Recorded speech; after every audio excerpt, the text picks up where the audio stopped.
De manière frénésique et régulière, nous avons affaire à cet individu qui a fait donc une série d'émissions télévisées dans lesquelles il nous propose de nous prouver justement que dans le Coran, il y a beaucoup d'erreurs et beaucoup de contradictions. According to chapter 4, verse 48 of the Quran, committing shirk is unforgivable. And then later in the same chapter, verse 153, Allah forgives people for committing shirk. Très bien. La première des choses, c'est que lorsqu'Allah nous dit qu'il ne pardonne pas le polythéisme, Inna Allah la yaghfiru an yushraka bihi wa yaghfiru ma duna dhalika liman yasha.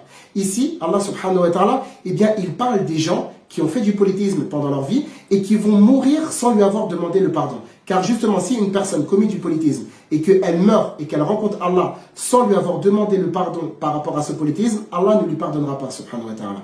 Mais maintenant, si la personne, durant sa vie, regrette, se repent et demande pardon sincèrement à Allah, Allah subhanahu wa ta'ala lui pardonnera l'ensemble de ses péchés. Comme ceci a été indiqué dans le Coran, dans la sourate 39, verset numéro 53, قُلْ يَا عِبَادِيَ الَّذِينَ أَسْرَفُوا عَلَى أَنفُسِهِمْ لَا تَقْنَطُوا مِنْ رَحْمَةِ اللَّهِ إِنَّ اللَّهَ يَغْفِرُ الذُّنُوبَ جَمِيعًا.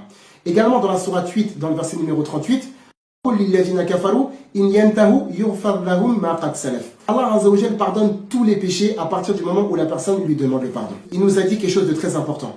Il a dit l'erreur se trouve dans la même sourate. Alhamdulillah, nous allons rester dans la même sourate que M. Wood a cité. Dans la sourate 4, verset numéro 18, Allah nous dit وَلَيْسَتِ التَّوْبَةُ لِلَّذِينَ يَعْمَلُونَ السَّيِّئَاتِ حَتَّى إِذَا أَحَدَهُمُ الْمَوْتِ قَالَ إِنِّي تُبْتُ الْآنَ. Ici, Allah, il a mentionné deux catégories de personnes qui ne vont pas obtenir le pardon. La première, c'est une personne qui cherche à se repentir quand la mort va le frapper.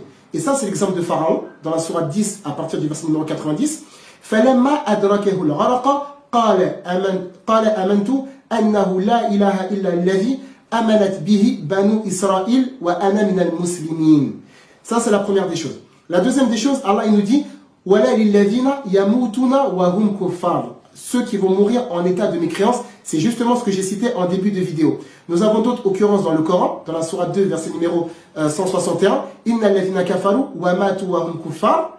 Également dans la sourate 2, verset numéro 217, wa man yabtadi minkum an dinihi fayamut wa huwa kafirun. Et lorsqu'on cite la sourate 4, eh bien qu'on sache que c'est dans cette sourate-là qu'Allah subhanahu wa ta'ala s'est présenté le plus de fois comme étant le pardonneur. Nous avons 10 versets dans lesquels Allah Azza wa Jal s'est présenté comme étant le pardonneur. Dans la sourate 4, verset numéro 23, dans la sourate 4, verset numéro 25, dans la sourate 4, verset numéro 46, sourate 4, verset numéro 96, verset 99, 100, 106, 129, 152. C'est-à-dire que lorsqu'on cite sourate 4 pour dire qu'Allah ne pardonne pas, il faut faire attention, monsieur Wood. Allah subhanahu wa ta'ala nous indique, dans la sourate 4, verset numéro 140,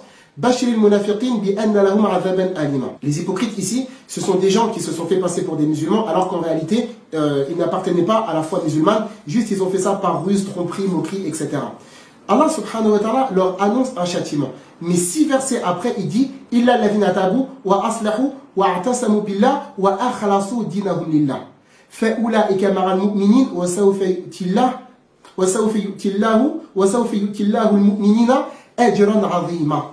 Donc Allah Azza wa Jal, eh bien, il n'a pas fermé la porte pour le repentir pour ces hypocrites-là. C'est exactement la même situation pour les enfants d'Israël de l'époque. Lorsqu'on cite Sourate 4, il ne faut pas oublier de citer Sourate 4, verset numéro 110, dans lequel Allah subhanahu wa ta'ala nous dit وَمَنْ يَعْمَلْ سُوءًا أَوْ يَظْلِمْ نَفْسَهُ ثُمَّ يَسْتَغْفِرِ اللَّهَ يَجِدِ اللَّهَ غَفُورًا رَحِيمًا.